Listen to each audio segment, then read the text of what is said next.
Vous utilisez très certainement au moins un des produits Google, ne serait-ce que pour faire des recherches, mais vous en avez peut-être marre de savoir que Google exploite vos données pour les revendre à d'autres entreprises et pour son propre compte, et vous cherchez des alternatives à tous ces outils. Dans ce nouveau podcast du Web et la Tortue, je vais vous proposer 7 alternatives aux 7 produits Google. C'est parti.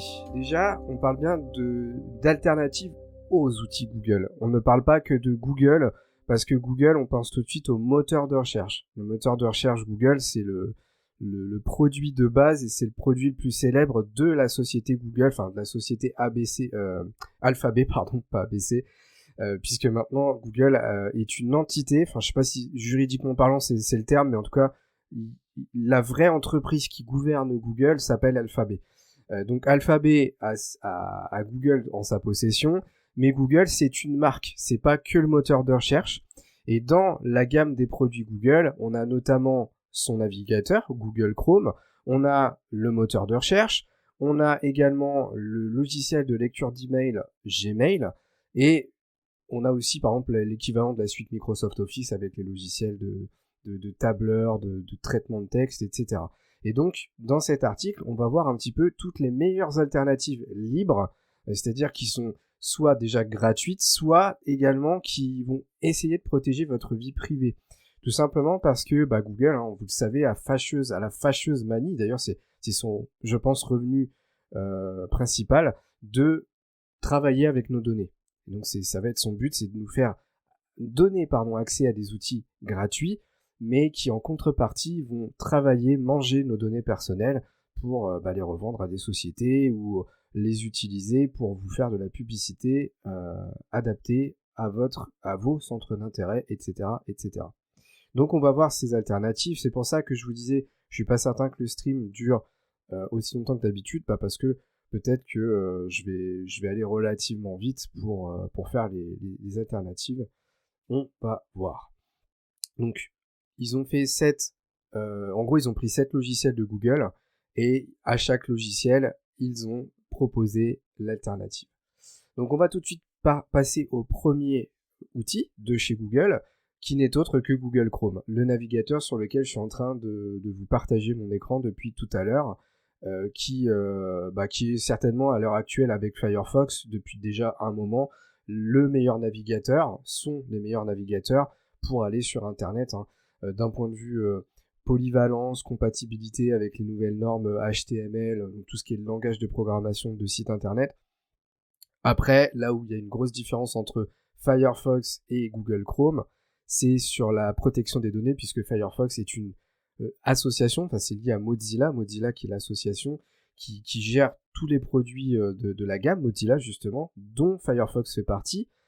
Et Firefox, lui, il a été vraiment développé pour protéger vos données, votre vie privée, ce qui n'est absolument pas le cas de Chrome, puisque c'est Google. Et je vous l'ai déjà expliqué juste avant, donc je ne vais pas y revenir. Et donc, dans l'article de Pirate Informatique, le magazine, je vais y arriver, désolé, nous parle de Brave.com.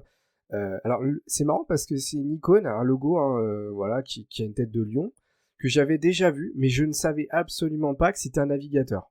Pourtant, je l'avais déjà vu passer. Quand je l'ai vu dans l'article, je me suis dit, tiens, je connais ce logiciel, mais à aucun moment je me serais dit que c'était un navigateur. Et donc, ils expliquent rapidement dans le magazine que, en fait, l'outil a été développé sur une base du logiciel Chromium. En fait, il faut savoir que la majorité des outils proposés par Google sont sous licence open source et il y a une version open source de Google Chrome qui a été développée, qui existe depuis déjà très longtemps, qui s'appelle Chromium, et Chromium ça a été utilisé pour créer des dérivés. On reparlera de ça, il y aura d'autres dérivés, vous verrez, dans les moteurs de recherche. On reviendra dessus après. Et donc, Brave a été développé sur la base de Chromium, et donc, ils expliquent qu'ils ont poussé aussi loin que possible la suppression de toutes les collectes et injections de données, le plus souvent synonyme de traçage et d'espionnage marketing. Donc, l'objectif, encore une fois, c'est d'augmenter, d'améliorer votre vie privée, votre protection de vie privée. Du coup, l'utilisateur retrouve un navigateur sécurisé et allégé, sans perdre ses habitudes de navigation, puisqu'en fait, on va retrouver un petit peu l'esprit de Google Chrome malgré tout. Donc ce qu'on va faire, c'était l'objectif de mon stream, c'est qu'on va rapidement aller le chercher, hein, ce logiciel, on va aller un petit peu le vérifier, enfin le regarder plutôt. Donc là c'est simple, hein, je vais sur brave.com et sur la page d'accueil, hein, je peux le télécharger, hein, il n'y a pas à chercher midi à 14h. Alors je sais pas si j'installerai tous les logiciels, hein, je vous le dis clairement, là Brave devrait aller relativement vite à installer. Donc je me fais pas de soucis. Par contre, il y a peut-être des logiciels, ce sera plus compliqué de les utiliser en direct live, donc on en parlera, mais j'irai pas jusqu'à vous faire une démonstration de ces outils. Donc là, ça télécharge. Le site, en tout cas, le site d'internet, il est vachement, d'un point de vue design, il est bien moderne. Hein. C'est sympa. On se dit que pour un logiciel qui est gratuit et enfin, on pourrait penser qu'il n'y a peut-être pas forcément les moyens. Typiquement, j'avais fait un stream, je vous avais montré pas mal d'outils, je crois que c'était pour convertir des fichiers de mémoire, où on voyait que les sites, il n'y avait pas eu beaucoup de moyens mis en œuvre pour les développer parce que les designs étaient assez archaïques, on va dire, et pourtant les logiciels étaient très bien. Et là, on voit qu'il y a vraiment un accent mis sur le côté design. Voilà. On a Brave qui est installé. Hop, ça va super vite. Avec le système classique d'onglets. Hein, ça, on connaît. Hein, tous les navigateurs récents utilisent un système d'onglets. Hein, le petit plus ouvre un nouvel onglet, etc. Et c'est là où c'est très intéressant, c'est que de base, un petit peu à la manière de Firefox d'ailleurs, hein, on a des systèmes anti-publicitaires qui sont préinstallés dans le logiciel. Et on a une icône ici. Commencez à utiliser Brave, gagnez des jetons en visualisant des publicités plus respectueuses de la vie privée et soutenez automatiquement vos sites et créateurs de contenu préférés. Donc visiblement, il y a un petit outil qui permet de cumuler des jetons si on accepte de visualiser des publicités adaptées et qui sont respectueuses malgré tout de notre vie privée. Donc ça, vous pouvez le faire ou pas, hein, comme vous voulez. Il y a un système également de signer, c'est-à-dire que là vous avez une barre de favoris intégrée de la même manière que le fait Firefox et que le font Firefox et Google Chrome, et vous pouvez du coup synchroniser via un compte que vous allez créer les signets que vous allez enregistrer. Par contre, bon, là, je vais pas le faire, mais je suppose que si je fais 3W, bon déjà je pars mal parce que je vais sur Google direct et je pense que ça c'est pas le but de ce stream, et c'est juste pour vous montrer. Voilà, j'accepte, je suis sur Google. Et alors, on va vérifier comment on fait pour ajouter ça aux favoris. Je suppose que là, je fais le petit signet là, le petit icône ici. Voilà. Là, j'ai un dossier favori. Ça ressemble beaucoup à Google Chrome, hein, à ce niveau-là. Je fais OK. Alors, par contre, ça ne s'ajoute pas à la barre qui est juste en dessous. Donc, je m'attendais à ce qu'il y ait une barre qui s'intègre, où je retrouverai mes favoris. Je suppose que c'est quelque chose qui doit être activé. Attention, il me dit qu'il y a des extensions qui sont pas installées, des extensions de base pour lire les fichiers PDF notamment, et Google Drive. Bon, ça, on s'en fiche. Hein. Le but n'est pas de vous montrer toutes les fonctionnalités, le but c'est de vous montrer un peu ce que propose le navigateur. Alors ensuite on a, je l'avais pas montré encore parce que j'étais pas encore allé sur un site, l'icône du lion en bout de la barre d'adresse qui est une sorte de bouclier qui vous donne les éléments qui ont été bloqués. Donc là, il me dit que rien qu'en étant allé sur Google, j'ai déjà, Brave a déjà bloqué 15 trackers et autres éléments bizarres sur le site. Donc vous imaginez, vous arrivez, ne serait-ce que sur google.fr, vous avez déjà 15 éléments qui sont là pour vous pister. C'est juste incroyable. Et de la manière, à la manière, je vais y arriver, des bloqueurs de pub, vous pouvez désactiver le bloqueur, le Brave Shield, comme il l'appelle, pour autoriser les éléments. Notamment sur certains sites, en fait, il y a des sites qui ont besoin que vous débloquiez les outils. Typiquement, je vais vous donner l'exemple que j'ai sur Metricool, qui est un logiciel que j'ai fait dans mon dernier article, que je vous invite à aller voir, justement, où Metricool, quand vous êtes dans votre interface d'administration, si vous avez un bloqueur de pub, il y a certaines données qu'ils ne sont pas capables de vous afficher. Alors, je pense que c'est à cause de la manière dont a été codé le site, mais c'est pour ça qu'il faut pouvoir de temps en temps désactiver ce shield, parce que sinon vous empêchez le bon fonctionnement de certains sites web. Et donc, J'en étais à mon histoire de favoris où l'objectif était d'afficher la barre des favoris en dessous la barre d'URL. Donc on va essayer de vérifier comment on peut le faire, parce que je pense que c'est quand même afficher la barre latérale, c'est pas ce que je veux, parce que c'est une barre qui va être en colonne à droite, c'est pas trop ce que je préfère parce que je trouve que ça masque un peu ça réduit la taille de l'écran. Je vais checker que c'est bien ça. Attendez, là j'ai fait un test. Voilà, visiblement ça apparaît pas, je sais pas pourquoi. Alors, peut-être que comme j'ai rien mis dedans, il y a rien à afficher. On va mettre toujours. Ah, pardon, elle est à gauche. Je m'attendais à ce qu'elle soit à droite. C'est pour ça que c'est pas que ça fonctionnait pas. C'est que par instinct, je voulais la passer à droite et en fait, eux, ils l'ont mis à gauche. Bon. C'est vrai que je crois que sur Safari, de mémoire, il y a un affichage à gauche. Donc ils ont peut-être pris la volonté pour, encore une fois, avoir l'esprit rebelle de mettre leur barre à gauche. Et donc, normalement, je devrais retrouver mes favoris ici. Voilà, on retrouve bien mes Google. Par contre, ce qui m'embêterait, vous voyez, c'est que typiquement, on n'a pas la possibilité d'afficher cette barre sous la barre de navigation. Il doit y avoir un petit réglage à faire, je sais pas où c'est. Extension, c'est pas ça.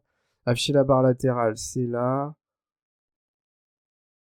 Ah, j'espère quand même. Attendez, historique peut-être.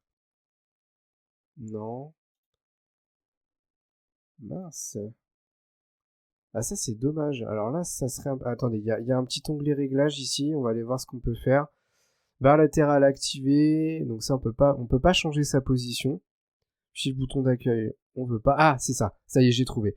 Donc en fait, il faut aller dans l'engrenage de votre barre latérale et dedans vous avez un réglage affiché, la barre des favoris et elle apparaît. Ouais, ça m'aurait quand même étonné qu'il le fasse pas parce que c'est quand même un navigateur qui a l'air à la pointe et qui utilise le moteur Chromium qui est une base Chrome quand même. Donc ça aurait été étonnant qu'il ne s'est pas appliqué la fonctionnalité. Et on va faire quelques tests. Hein. On va aller sur, je sais pas, on va aller sur, on va se mettre sur Google. On va aller sur, le web et la tortue. Voir un petit peu comment ça marche. Écoutez, en termes de qualité, d'affichage, de rapidité, ça a l'air de très bien tenir la route, honnêtement. Donc le navigateur attention, web et la tortue, site tracker intersite et autres éléments bizarres.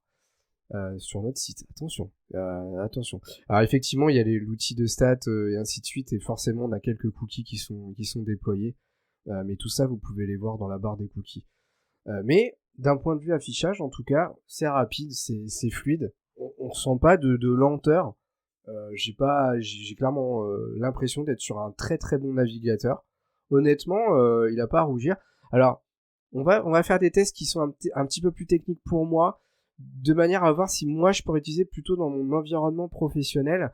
Donc pour faire ce test, je vais me positionner sur le titre ici, je vais faire clic droit, inspecter. Parce que ce qui est intéressant de voir aussi, c'est la manière que le navigateur gère le code. C'est-à-dire que des fois, nous, en tant que concepteurs de sites, etc., experts en marketing, on va, pour des raisons X ou Y, avoir besoin d'aller voir le code sur le navigateur. Donc là, visiblement, c'est clairement l'interface Chrome, hein. Donc il y a aucun problème là-dessus. Normalement, de mémoire, voilà, si je me mets là, je peux la placer en bas, et là, j'ai vraiment l'impression d'être sur Chrome, hein. Il y a pas photo, c'est copie conforme de l'outil Chrome. Donc il y a aucun problème à ce niveau-là, je pourrais totalement m'en servir moi pour le boulot. Vous savez quoi, je suis peut-être même en train de découvrir le futur navigateur que je vais utiliser. Alors la seule chose qui m'embête, c'est que j'ai tous mes favoris sur Chrome. Du coup, ça m'obligerait un peu à les exporter, mais je pense que le logiciel, comme il est sur une base Chromium, on peut largement exporter de Chrome pour réimporter dans Brave sans problème. Mais en tout cas, moi, j'ai pas besoin de plus. Alors, je sais pas si vous avez besoin de plus, mais dans ce cas-là, ce qu'on va faire rapidement, c'est qu'on va aller checker, parce que ça, effectivement, ça peut être un problème, le catalogue des extensions. Parce que, l'air de rien, les extensions, c'est quand même important d'en avoir, parce que on ne sait pas assez. Et d'ailleurs, en ce moment, je fais pas mal de recherches sur les plugins, les extensions qu'on peut rajouter sur un navigateur, parce qu'il y a beaucoup de choses qui sont très très intéressantes. Et c'est peut-être là où cet outil va être clairement derrière un Firefox ou un Chrome. On va regarder par exemple, je sais pas, qu'est-ce qu'on peut regarder, tiens. Qu'est-ce qu'on peut regarder? Parce que ça se trouve, on a carrément les mêmes extensions que Chrome. Alors attendez, je suis pas au bon endroit, faut que j'aille sur le Web Store. Ah ouais, non, mais en fait, on a carrément accès au, au Chrome Web Store. Non, mais c'est la folie en fait. Du coup, bon, on va tester, hein. On va installer le Nbox, dernier TikTok que vous pouvez aller voir, ou le dernier reel. Si vous allez sur le TikTok de la chaîne du Web et la Tortue, c'est le dernier outil que j'ai sorti. Donc je l'ajoute. J'ajoute l'extension. Ça se comporte exactement de la même manière que Chrome, hein. C'est phénoménal. Donc là, ça fonctionne visiblement parce qu'il m'affiche bien l'interface. Si je fais suivant, hop, je clique. Alors attendez, c'est comme Chrome, donc je dois l'épingler. Si je fais ça, je génère mon adresse. Il faut l'autoriser la première fois. Je vais définitivement l'autoriser, hein. Il n'y a pas de problème. C'est une extension de sécurité, donc je vais pas l'interdire. C'est fait, et donc je génère mon adresse. Ah, alors attendez, là il y a peut-être un petit problème. Vous recevrez une notification pour chaque mail reçu. Ah bah c'est déjà fait en fait. Ouais, visiblement ça fonctionne, je pense. Alors attendez, on va faire un test. On va aller vérifier ça tout de suite. On va se mettre sur le site Amazon.fr. J'ai peut-être fait une faute de frappe, donc c'est bon. Voilà, on arrive sur Amazon, on est content. Ici, on active l'extension. Peut-être un petit problème de compatibilité là, avec Brave, parce que normalement, ça devrait me permettre de générer une adresse fictive. Et là, je ne peux pas le faire. Donc, il y a peut-être un petit défaut de compatibilité. Peut-être que comme Brave est plus sécurisé, j'avais peut-être une opération à faire en plus. On va essayer d'aller checker ça dans les réglages. Donc là, il est bien là, il est bien actif, donc il n'y a pas de problème. On va dans les détails, il n'y a rien de plus. Autoriser, on va essayer de faire ça et ça pour voir si ça fonctionne. Je sais pas si ça va changer grand chose. Donc j'ai activé 2 réglages, hein, supplémentaires. Je retourne, j'actualise la page et ça fonctionne pas. Ah. Alors on va essayer un truc, on va essayer de rouvrir Brave. Donc là je l'ai fermé. Hop. On va relancer Brave ici. Tac. On le relance, comme ça on voit. Ah mais il m'a rouvert carrément les onglets, donc comme là ça va rien changer. Ouais. Il aurait fallu que ça ne me rouvre pas les onglets que j'avais ouverts, ça aurait été l'idéal. Attendez, je rouvre un onglet, je repars sur le site.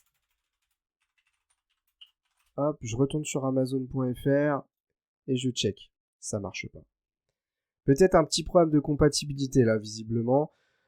Qu'est-ce qu'on pourrait essayer comme autre extension? On va essayer un autre logiciel de protection publicitaire pour voir si au moins celui-là fonctionne. La Nbox, il est un peu particulier, donc on peut peut-être pas trop lui en tenir rigueur. Par contre, si par exemple Ghostery fonctionne pas, ce serait embêtant parce que c'est quand même une grosse extension de sécurité de Chrome.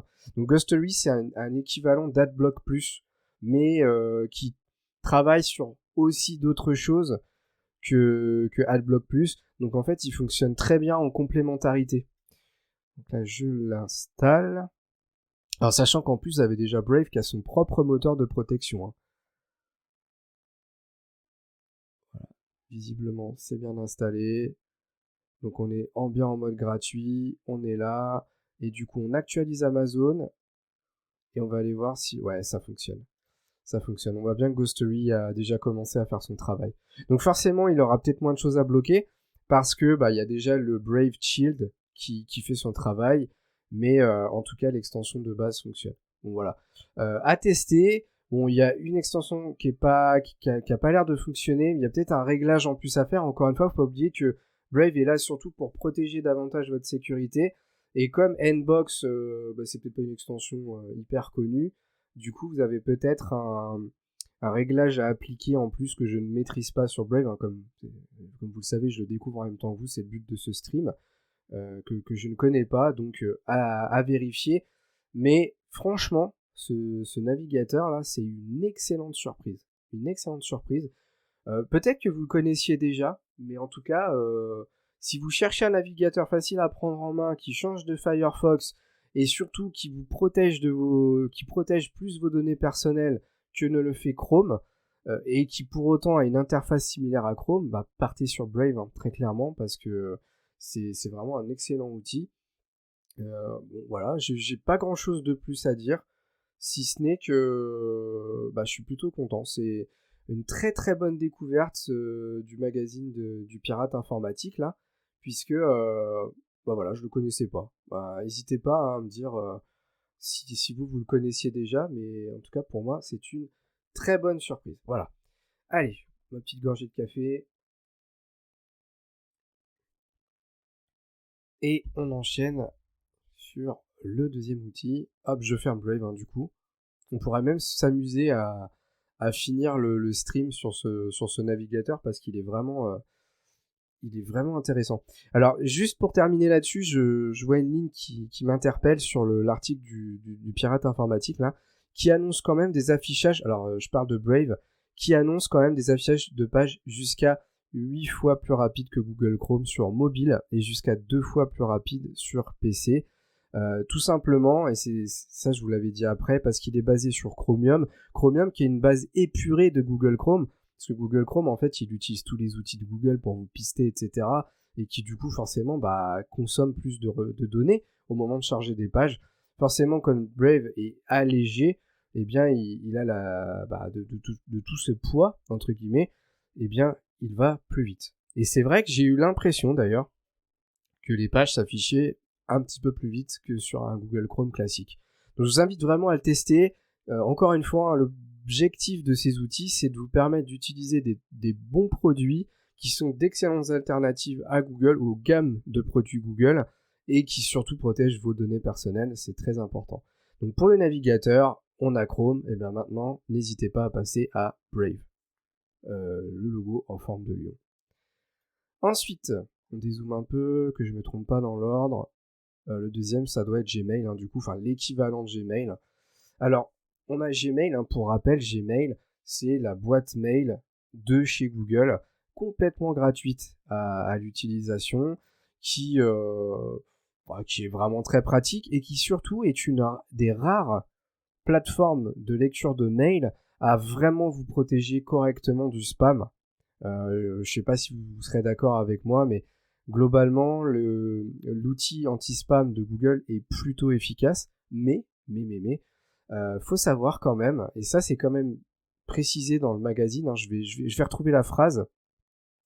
Voilà, écoutez bien ça. Gmail est le cœur de la stratégie Google. Tous ces services passent par la création d'un compte iDouane. Donc effectivement, ils ont totalement raison quand ils disent ça chez le magazine de Pirate Informatique. En fait, quand vous avez besoin d'utiliser les outils de chez Google, la première chose qu'on vous demande de faire, c'est de créer un compte Google qui, si on fait le raccourci, est un compte Gmail. Puisque dès que vous créez ce compte Google, vous avez une boîte mail qui vous est créée instantanément par la même occasion. Et donc c'est la première porte d'entrée de chez Google. Il faut quand même le savoir. Je viens de dire sans le vouloir exactement la phrase suivante de l'article, hein. C'est la porte d'entrée marketing la plus puissante du géant américain, puisque tous vos messages et connexions sont scannés et les datas ainsi collectées alimentent ces outils à des fins pratiques mais aussi publicitaires. C'est ce que je vous dis depuis le début de ce stream, hein. Et depuis que Google permet aux éditeurs de solutions tierces d'utiliser vos logins Gmail comme moyen d'identification, ces mêmes sociétés sont autorisées à accéder à une partie de vos données privées et de les mouliner dans leur système d'apprentissage automatique d'algorithmes. C'est un peu flippant, mais ils ont raison. Il faut dire la vérité, hein. Ils disent pas de conneries, hein. Et ce que je vous disais, c'est que le nom du magazine peut faire peur, c'est Pirate Informatique, mais l'objectif, c'est pas de le pirater dans le sens négatif, c'est d'apprendre le piratage pour mieux vous protéger. C'est plutôt ça qu'il faut voir. Donc maintenant, on va passer sur l'alternative, maintenant qu'on a un peu parlé de Gmail. L'alternative proposée par le magazine, c'est le mot... c'est Tutanota. C'est pas le mot, c'est ce que je disais au début de l'article, pardon. Tutanota, c'est un dérivé du latin qui contient le mot tuta, sécurisé, et nota, message. Donc messagerie sécurisée, si je fais le lien.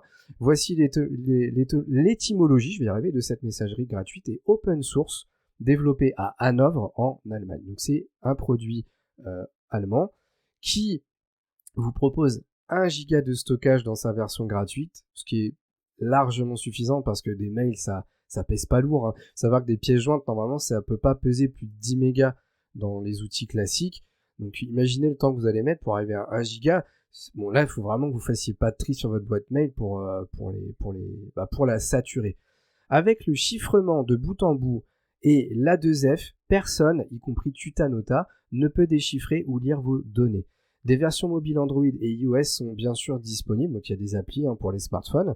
Un nom de domaine ainsi qu'un calendrier sont proposés en sus dans cette version gratuite. Donc il y a un calendrier, on pourra peut-être aller voir si c'est un équivalent de Google Calendar de chez Google.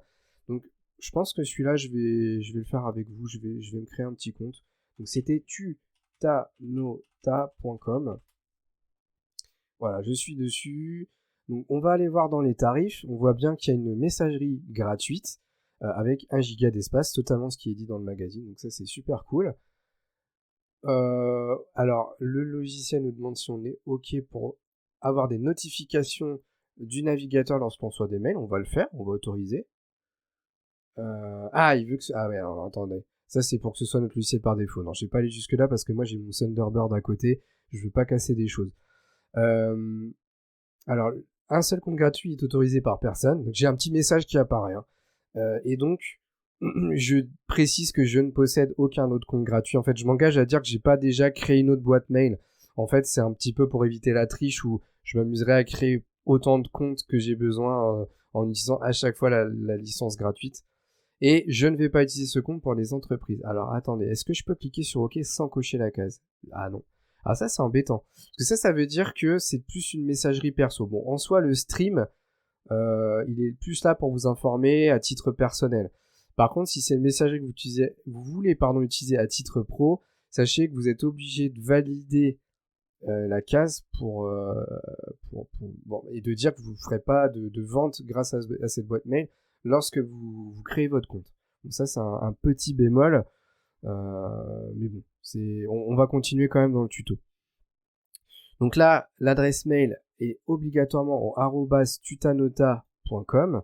Je vais vérifier. Alors, on peut faire une variante du domaine. On a 3 petits points à côté. On peut le faire passer en tutanota.de, tutamail.com, tuta.io ou keymail.me. Donc ça, c'est les noms de domaine qui ont été réservés par la société pour faire varier un petit peu les boîtes mail. Moi, je vais rester sur le tutanota.com et je vais juste mettre mes initiales pour voir si ça passe. JFB. C'est en cours de vérification, on attend un petit peu. Cette adresse mail n'est pas disponible, je suis surpris. Je m'attendais pas à ce que ça soit déjà pris par quelqu'un. Qu'est-ce qu'on peut mettre? On va mettre le web et la tortue, les initiales. Alors par contre, si ça c'est pris aussi, je suis un peu dégoûté. Ok, elle est disponible, c'est bon. Alors attendez. Ok, c'est pas visible parce que je veux pas non plus que vous voyez mes mots de passe. Tac. Tac. Hop. J'ai lu que j'accepte suivant les conditions, j'ai pas le choix, et j'ai plus de 16 ans, je pense que j'ai pas le choix non plus. Allez, compte en cours de préparation, il est presque. Compte en cours, hein, c'est la petite fenêtre qui apparaît. Un petit peu long pour une conception de boîte mail. Allez, on y est. Allez, la jauge est à 80% là. Mail down. Comme ça, on va un peu découvrir l'interface de lecture d'email, etc., etc. Alors, j'ai pas vérifié, et je crois pas qu'ils le disent dans l'article, s'il y avait un logiciel qui s'installait. Pour moi, c'est un webmail. Hein. Gmail est un webmail, on peut pas... à ma connaissance, on peut pas installer un Gmail sur son PC pour lire en local. Le seul moyen, c'est d'installer un logiciel de lecture d'email comme Outlook pour pouvoir le faire. Oula, il y a un code de récupération. Bon, de toute façon, c'est juste pour la démo. Hein. Je pense pas que j'utiliserai cette boîte mail, mais c'est encore une fois, le but, c'est de vous donner des alternatives. Donc, je l'ai copié, je fais OK. Voilà, je peux me connecter. Donc là, tac. Hop. Oh, je n'ai pas enregistré. Connexion. Donc, je réautorise les notifications. Et ça y est. J'ai accès à la boîte mail que je viens de créer avec un logiciel de lecture de mail très classique, avec une mise en forme très classique.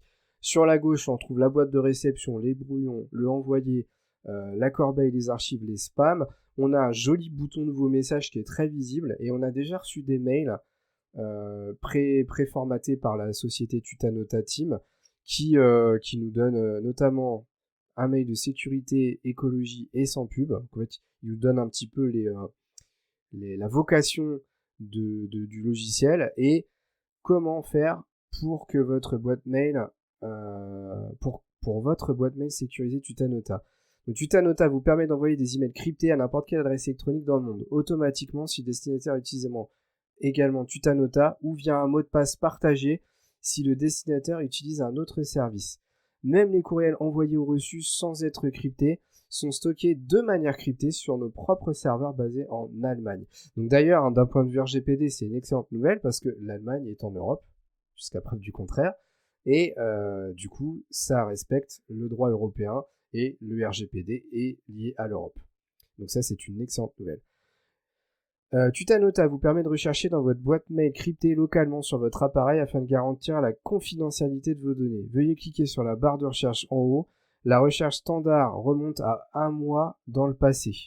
Pour débloquer la recherche illimitée et de nombreuses fonctionnalités supplémentaires dans votre boîte mail Tutanota, vous devez utiliser un abonnement payant. Okay, ça veut dire que si je comprends bien, alors ça c'est un petit peu chiant, c'est que vous pouvez pas remonter à plus d'un mois en arrière dans vos recherches d'email. Donc ça a l'air un peu chiant par contre. Si je comprends bien, hein. Si je comprends bien. Donc ça, c'est un petit bémol. Mais bon, admettons. Hein. Alors, il y a un truc que je vais vérifier, très important, quand on utilise une boîte mail, c'est la signature. Donc là, à gauche, j'ai un onglet avec une petite coupe. C'est pour passer en premium. Une bulle d'aide. Le fait de pouvoir inviter des gens sur la messagerie et un système de réglage. Donc je vais aller dedans et ce que je veux voir c'est si je peux créer des signatures. Donc là je suis dans mon identifiant, là j'ai mon email, ça doit être peut-être dans apparence, langue automatique, hein, il a bien détecté, peut-être que c'est dans mes thèmes. On ira voir les templates après, visiblement c'est pas ça, c'est peut-être ici. Non, c'est pas là. Donc c'est toujours pas là. Pour l'instant, j'ai pas trouvé où on peut faire les signatures. Paramètres généraux, non plus. Bon bah c'est peut-être dans mes thèmes. Alors on va aller dans New Template. On peut pas l'utiliser. Alors j'espère qu'on peut quand même créer des signatures dans la version gratuite, parce qu'encore une fois, ce serait très embêtant qu'on puisse pas avoir une. Alors en vrai. C'est pas embêtant si vous êtes particulier, si vous voulez utiliser une boîte mail cryptée à titre perso. Par contre, moi j'ai aussi quand même un domaine d'activité professionnelle et je veux aussi que je veux pas m'adresser qu'aux particuliers. Là, typiquement, si on peut pas faire de signature, c'est pas pro pour moi. Donc ça m'embête fortement. Alors attendez, j'ai peut-être pas regardé au bon endroit. Hein. Mise en forme HTML, ça on s'en fiche. Apparence, c'est là. Alors ce qu'on va faire, c'est qu'on va revenir au message et on va essayer d'en rédiger un. Et on va voir si c'est pas ici que ça se passe. Non, visiblement on peut pas. Donc interface de gestion de mail classique avec le destinataire, l'expéditeur, on met un objet et ensuite on écrit son message. On a une barre de traitement de texte, toute simple, avec des listes à puces, du grade, de l'italique, la possibilité de mettre des liens, d'incorporer forcément des pièces jointes. Ça, c'est vraiment du classique. Et on a quand même la signature automatique envoyée avec Tutanota, la boîte aux lettres sécurisée et sans publicité. Donc ça, à la limite, on peut l'entendre. Mais du coup, ça impliquerait qu'on ne peut peut-être tout simplement pas créer de signature quand on est dans la version gratuite, ce qui pour moi est très embêtant. Parce que si vous voulez l'utiliser à titre pro, voilà, vous pouvez pas. Alors maintenant, ça rejoint peut-être tout simplement la case que j'ai cochée, que j'ai accepté de cocher tout à l'heure, qui sous-entendait purement et simplement que pour eux, faire des ventes ou gérer de l'aspect commercial, c'est ne simplement pas l'utiliser à titre professionnel. Et ça explique du coup pourquoi on peut pas créer de signature, en tout cas dans cette version-là. Je pense qu'en passant sur la version payante, on pourra le faire. Donc, en soi, on va faire une conclusion là-dessus, puisque je pense que l'outil. On ira quand même voir les contacts après calendrier. Mais sur la partie mail, en tout cas, je vous inviterai à utiliser cette messagerie à titre personnel.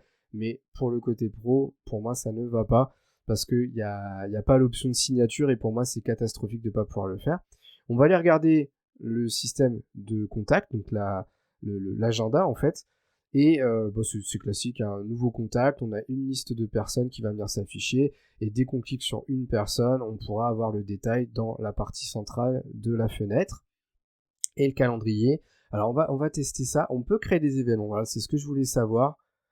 Mais malheureusement, je suppose qu'on ne peut pas les synchroniser sur les différents. Enfin, quoique, peut-être que si on installe l'application, on va aller regarder s'il y a une application mobile sur l'outil. Je crois pas qu'il le précisait dans l'article.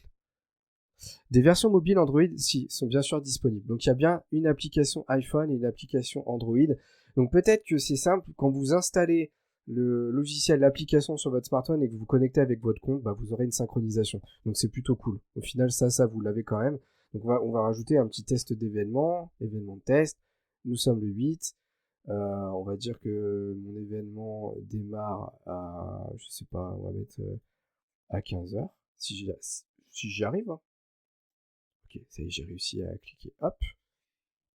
Donc forcément, c'est des événements qui, de base, comme le calendrier de Google, se génèrent par tranche de 30 minutes.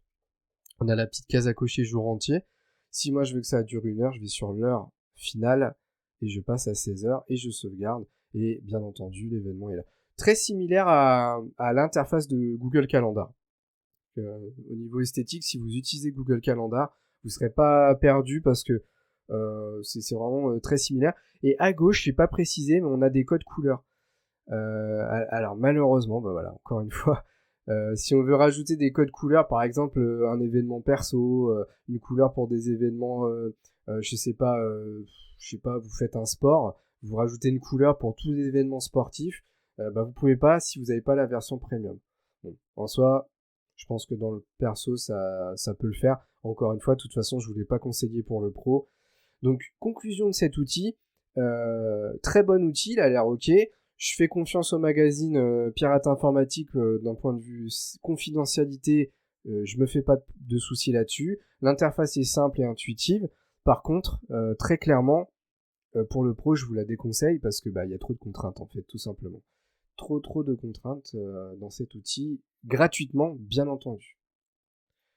Allez, on passe tout de suite au troisième outil, parce que l'air de rien, je pensais que le stream allait durer moins longtemps, mais en fait, il va peut-être durer plus longtemps que d'habitude.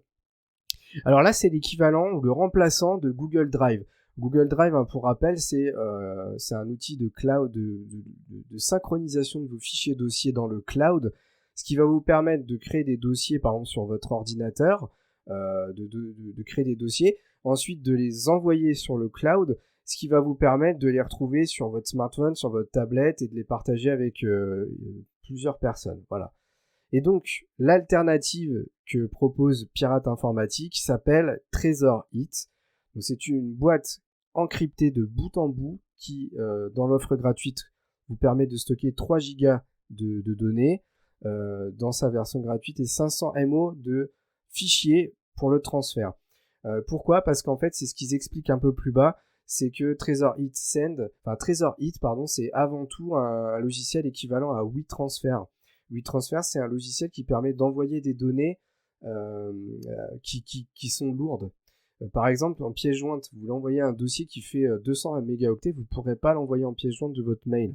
Donc pour faire plus simple, vous allez passer par WeTransfer ou en l'occurrence TresorIt, qui va vous permettre d'envoyer un dossier qui est lourd à X personnes. Voilà. Par contre, pas de gestion collaborative. Alors ça, c'est le gros problème. J'explique après. Hein. Le service est principalement destiné à l'échange sécurisé de gros fichiers. C'est ce que je viens de vous dire. Donc quand je dis collaboratif, c'est-à-dire que en fait, dans la version gratuite, vous aurez vos 3 Go. Ces 3 Go seront bien synchronisés sur différentes plateformes, c'est-à-dire sur votre PC, sur même plusieurs PC, sur un smartphone, sur des tablettes, etc.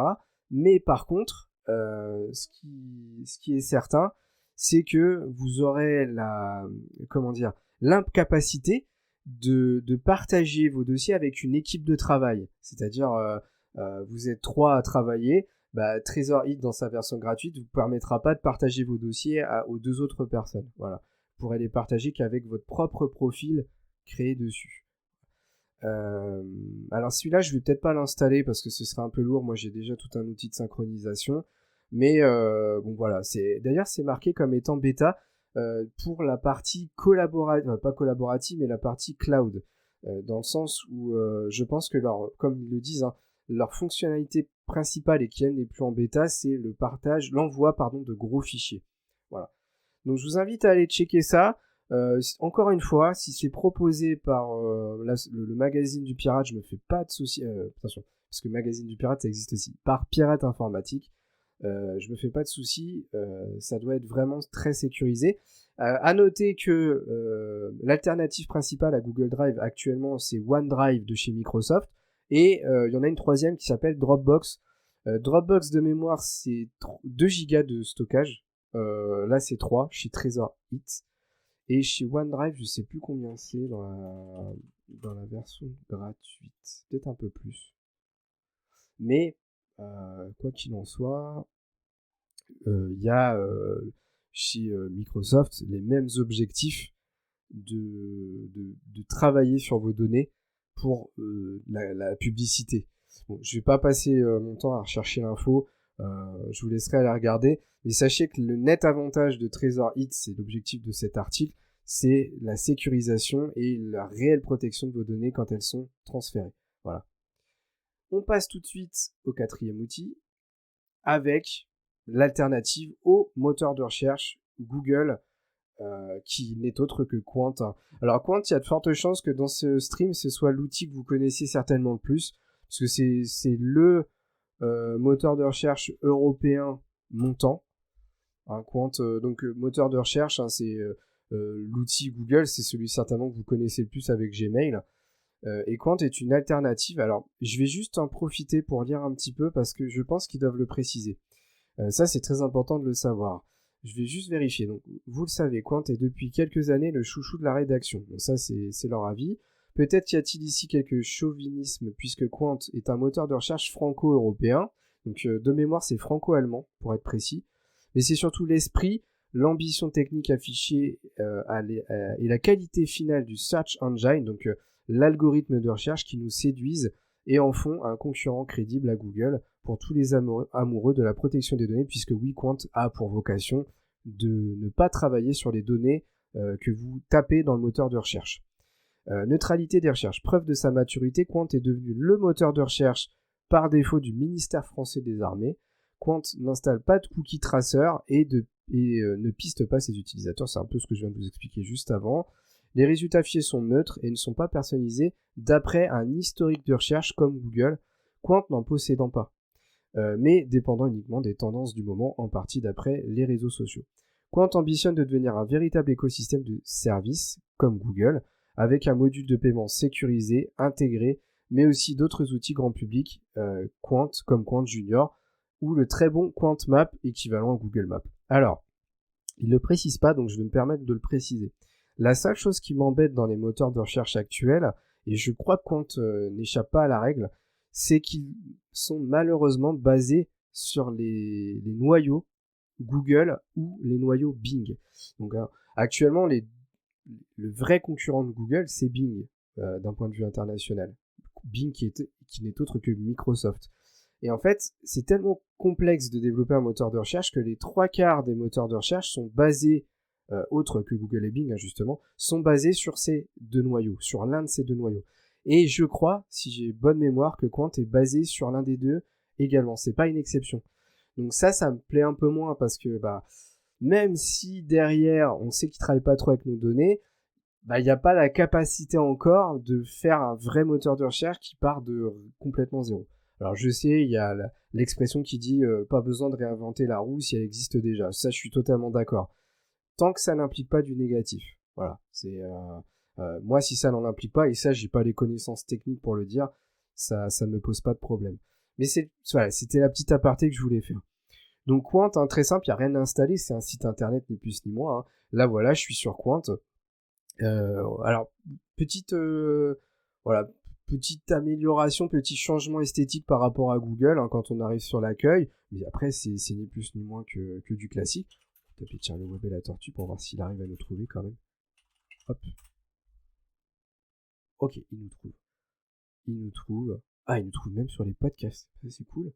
Et à gauche, on a les favicons. Alors, je comprends pas pourquoi il a pas affiché notre favicon, parce qu'on en a un. Et on arrive bien dessus, hein, ça, il n'y a pas de problème. Voilà, on est bien sur le site internet. Hop, on revient en arrière. Donc, d'un point de vue recherche de nom de domaine, il n'y a pas de souci. Qu'est-ce qu'on pourrait faire comme test je sais pas. Qu'est-ce qu'il y a en ce moment dans l'actualité? Tiens, on va voir modifier tweet. Puisque ça, c'est tout frais. On va voir s'il nous trouve quelque chose. Twitter va enfin ajouter la possibilité de modifier ses tweets et ses fun Android. On va voir de quand date l'article.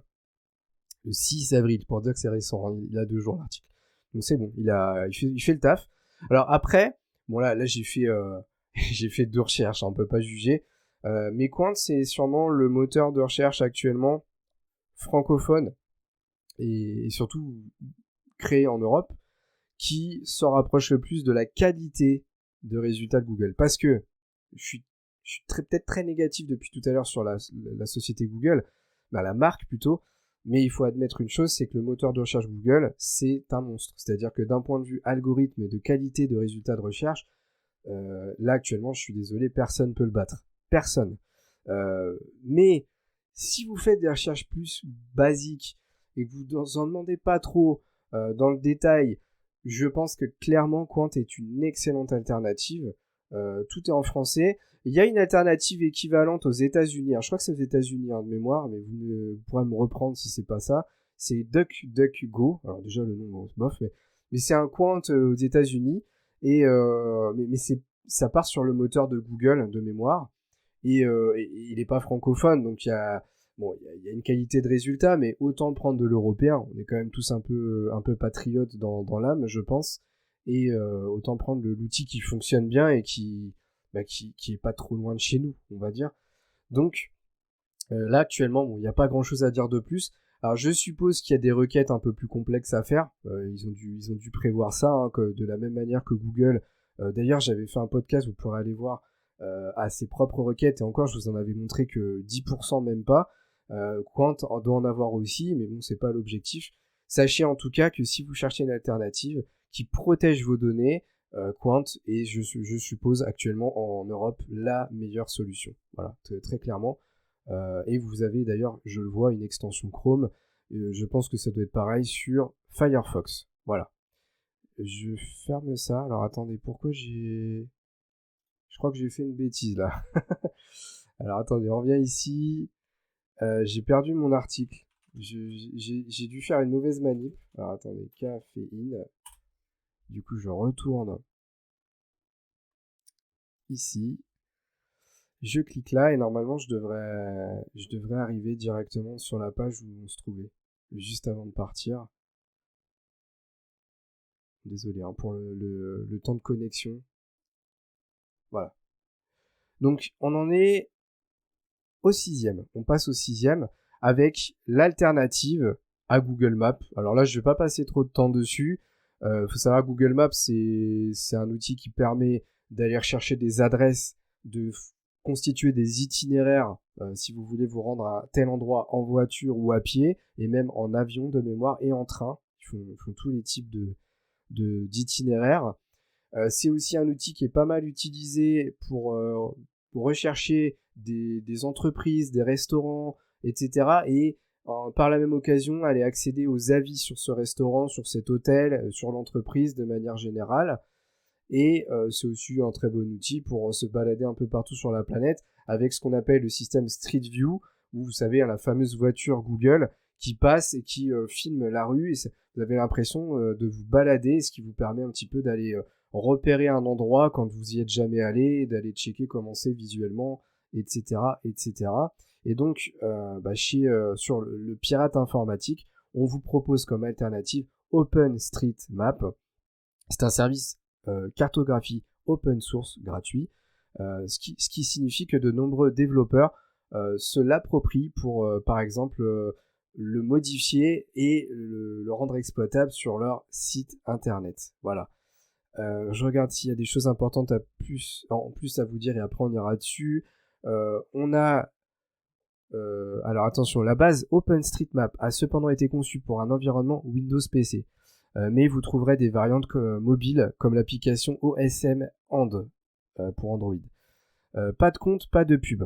Le gros plus d'OpenStreetMap et de ses déclinaisons, contrairement à Google Maps, c'est de pouvoir utiliser le service sans compte associé, c'est-à-dire en évitant le tracking. Et oui, parce que Google Maps, comme les outils Google de manière générale, vous impose d'avoir un compte Google pour pouvoir l'utiliser. Et donc, pas de tracking, comme il dit, centralisé, même si la location GPS, la localisation GPS est bien sûr un impondérable la plupart du temps, dans le sens où si vous voulez faire oui, c'est ça que j'ai oublié. Google Maps vous permet de faire un trajet comme un GPS classique. Et eux, ils le font aussi. Et forcément, ce qu'ils disent là dans l'article, c'est que si à un moment vous l'utilisez comme GPS, il va devoir au moins pouvoir vous géolocaliser, sinon il ne peut pas travailler correctement. La désactivation du GPS est cependant très simple et vos informations de localisation peuvent être maintenues complètement privées. C'est-à-dire que, en gros, si vous ne voulez pas l'utiliser en mode GPS, vous désactivez simplement l'option. On va aller regarder ça rapidement.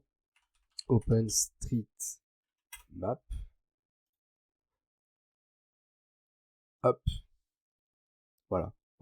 Rien d'exceptionnel. Alors, je pense que par contre, on va essayer de regarder ça. Là où il y aura clairement des limitations, c'est sur le côté Street View. Puisque là, à mon avis, je pense pas qu'ils aient la capacité et les moyens de faire d'équivalent. Alors, je pense que là, il nous le donne plus dans le sens, c'est peut-être intéressant pour les développeurs. Par contre, si vous voulez avoir une vraie expérience de vous balader sur la planète, de faire du vrai trajet GPS, je suis désolé, mais il faut être réaliste. Je pense que Google Maps ou par exemple Mappy sont largement au-dessus. Et bien entendu, il y a la fameuse application Waze sur les smartphones qui est juste monstrueuse là-dessus. Donc je vais pas trop m'attarder. Mais bon, sachez que si vous cherchez une alternative où il n'y a pas de tracking, parce que les autres que je viens de vous citer, il y en a forcément, voilà, cette plateforme est bien pour vous. Et si vous êtes développeur, c'est une excellente alternative pour faire un traçage Google Maps. Vous savez, quand on veut localiser l'entreprise, souvent dans la page contact du site web, on va aller chercher un petit Google Maps. Là, vous avez cette alternative qui en plus apparemment est très très intéressante pour les développeurs. Voilà. Bon, je m'attarde pas plus dessus, je pense qu'il n'y a pas grand chose de plus à dire. On passe ensuite à, si je dis pas de bêtises, l'avant-dernière alternative, c'est tout à fait ça, qui n'est autre que l'alternative à YouTube. YouTube, pour rappel, qui est une plateforme à réseau social spécifique, spécialement conçue pour les vidéos. On a les 3/4 du temps des vidéos longues et on a également maintenant des vidéos courtes, un peu comme TikTok et Reel et les Reels d'Instagram, les shorts, qui s'appellent les shorts. Et en fait, il y a une alternative qui est proposé par le pirate informatique, désolé, qui s'appelle YouTube Advanced. Autrement dit, YouTube Advanced, je pense. Alors, nous vous présentions YouTube Advanced dans le précédent numéro. Ils en avaient déjà parlé dans leur ancien numéro. Nous le sélectionnons à nouveau ici. Non pas que la protection des données soit parfaite, donc c'est-à-dire qu'il y a quand même un tracking exploité par l'application, mais il s'agit du meilleur rapport qualité-quantité-protection actuel. Un véritable clone du YouTube Premium. Et alors c'est là où c'est monstrueux parce que je vais pas vous cacher, forcément vous doutez, je prépare un peu le stream et quand j'ai découvert cet outil, j'ai pas pu m'empêcher d'aller le tester. Donc en fait, attention parce que ça c'est le point noir de cet article dans le sens où il est compliqué à installer. Tout simplement parce que déjà, je vous le dis tout de suite, ça ne marchera pas sur un PC. C'est quelque chose qui ne s'utilise que sur un smartphone, Android, d'ailleurs, parce que sur iPhone, j'ai été regarder, ça n'existe pas. Mais pour faire simple, vous allez télécharger, en gros, vous allez sur le site qui s'appelle vancedapp.com, qui vous permet de télécharger l'application via le site. Alors attention, ça veut dire que vous y allez avec votre smartphone. Si vous voulez télécharger l'application via le Play Store, vous ne pourrez pas, tout simplement parce que l'application ne sera pas téléchargeable dessus. Donc il faut aller sur le site, vous allez la télécharger, vous verrez que c'est assez compliqué à installer, il faut quelques petites connaissances quand même, il y a des verrous à faire sauter sur le téléphone, etc. Je ne vais pas vous donner tous les détails, mais quand c'est installé, en fait ça va faire un clone de YouTube, de la même manière que vous voyez sur la capture d'écran. La grande différence, et c'est là où c'est un peu monstrueux, c'est qu'en fait, vous aurez accès à YouTube dans sa version premium et à YouTube Music dans sa version premium. Dans le sens où vous aurez la capacité d'écouter des musiques sans, comme Spotify, des pubs qui vont arriver de temps en temps. Et ça, c'est juste insane. Donc j'en revenais pas, j'ai testé et ça fonctionne. Alors c'est un peu compliqué à installer, comme je vous le dis depuis tout à l'heure, mais ça fonctionne. Donc on va continuer à lire rapidement. Un véritable clone de YouTube Premium, qui n'est installable que sur smartphone, entièrement gratuit. Ce mode conserve votre compte et vos listes de lecture, c'est-à-dire qu'il synchronise avec votre profil Google et votre compte YouTube. Inutile de vous ruer tout de suite sur le Play Store pour rapatrier YouTube 27, l'application n'y figure évidemment pas, puisqu'elle reprend trait pour trait l'application officielle de Google, tout en privant ce dernier de tout revenu publicitaire lié à l'utilisation de son service. C'est juste incroyable, quoi. Pour vous profiter de YouTube 27, il faudra vous procurer l'APK, donc c'est ce que je vous disais, en fait, vous pouvez n'installer que l'application via le site internet parce que on peut pas télécharger l'installateur sur le Play Store. Et je rappelle, ça n'est pas disponible, en tout cas pas encore sur iPhone, peut-être que ça ne sera jamais d'ailleurs. Voilà. Donc, c'est une application que je vous laisse tester. Attention, elle est assez compliquée à installer. Par contre, pour tous les avantages que ça apporte, j'irai pas dans le détail, mais je pense que vous m'avez compris. Ça vaut le coup d'essayer juste par curiosité d'aller tester ça. Puis c'est de bonne guerre avec Google qui lui passe son temps à nous voler nos données personnelles, donc pourquoi pas. Je vous laisse et je n'irai pas plus loin dans l'explication. Sachez juste que vous avez l'équivalent de YouTube Premium et YouTube Music Premium gratuitement. On passe au dernier outil qui est le remplaçant, je pense, si j'ai bien compris, d'Android littéralement. Donc vous savez, hein, si vous avez un téléphone Android, que Android c'est Google, c'est le système d'exploitation smartphone de Google et tablette d'ailleurs. Et là, on vous propose littéralement de dégager Android et de le remplacer. Puisqu'il faut le savoir, Android est sur une base open source, c'est-à-dire qu'on peut prendre sa base de code et la modifier, comme je vous l'expliquais tout à l'heure, par exemple pour Google Chrome, Chromium. Et donc, la version qui est proposée par Pirate Informatique, c'est F-Droid. Les possesseurs de smartphones sous Android sont obligés de passer par un compte Google pour profiter des applications les plus connues, toujours dans le but de travailler sur nos données, etc. Et on a notamment Gmail, YouTube, Drive, etc. qui nous permettent d'y accéder. Promu par le Free Software Foundation, F-Droid propose des applications qui peuvent être installées à la manière du Play Store, mais vous pouvez aussi les télécharger depuis le site au format APK. Mais attendez, parce que faut que je revienne sur ce que je vous ai dit, parce qu'il y a un truc où j'ai pas été clair et j'avais pas compris, je le comprends en vous lisant l'article. Ce magasin est utilisé par diverses variantes d'Android comme Replicant, Lineage OS et OmniROM. En fait, j'ai été maladroit et je me suis mal exprimé. Je pensais que c'était un remplaçant d'Android, mais non, je me suis trompé. En fait, c'est un remplaçant du Play Store. J'avais mal lu et en plus c'est écrit en titre au-dessus. Donc, on va pas remplacer votre système d'exploitation Android. En fait, je me suis fait avoir par le titre de l'appli. On va remplacer le catalogue des applications, le Play Store, là où vous téléchargez toutes vos applis que vous rajoutez sur votre téléphone, par un autre Play Store alternatif qui s'appelle F-Droid. Voilà. Et donc, ils expliquent que sur ce catalogue, vous n'aurez accès qu'à des applications qui sont propres. Ce magasin est utilisé par diverses variantes d'Android, ça je vous l'ai déjà lu. Le fabricant de smartphones éco-responsable et anti-obsolescence programmée Fairphone recommande F-Droid à leurs clients. Pour utiliser ce magasin, il suffit d'aller sur le site officiel, de scanner le QR code pour télécharger l'appli, ce qui vous donnera accès à toutes les autres. Vous ne trouverez qu'un choix limité d'applications, il y en a quand même 4500 entre parenthèses, mais elles sont toutes validées par la FSF, je ne sais pas ce que c'est, en termes de sécurisation et répondent à la majorité de nos besoins mobiles, hormis la composante réseaux sociaux, puisque je pense que la composante réseaux sociaux est peut-être pas assez clean et c'est trop compliqué de faire des équivalents d'appli, puisque Facebook, on peut pas faire un remplaçant de Facebook. Enfin, vous voyez ce que je veux dire. Donc voilà. Alors désolé, hein, je me suis mal exprimé. Je pensais vraiment que c'était pour remplacer littéralement votre Android, mais non, parce que ça existe. Faut savoir qu'il y a des systèmes d'exploitation alternatifs qui sont sur une base Android, mais qui sont modifiés, tout simplement. En fait, non, c'est un remplaçant de votre Play Store, l'endroit où vous téléchargez vos applis. Donc pourquoi pas. Alors moi, je l'ai pas testé honnêtement. Je l'ai pas testé. Ça me pose pas de problème. Maintenant, encore une fois, l'objet de ce stream, c'est vous êtes peut-être là parce que tout simplement vous avez pas envie vous avez plus envie d'utiliser Google, vous êtes anti Google. Eh bien, tous ces outils sont là pour vous donner des alternatives plus ou moins équivalentes à chacun des produits phares de chez Google. Voilà. Donc bon, on a fait le tour. Franchement, très très bonne découverte cet article. Très très content de l'avoir lu. Très intéressant. Il se pourrait vraiment que je passe sur Brave. Je pense que c'est vraiment l'outil, alors avec 27, YouTube 27, pardon, dont je vous parlais il y a quelques minutes. Mais vraiment, moi, celui qui m'a impressionné, c'est Brave, le navigateur. Donc je vais peut-être envisager clairement de passer dessus.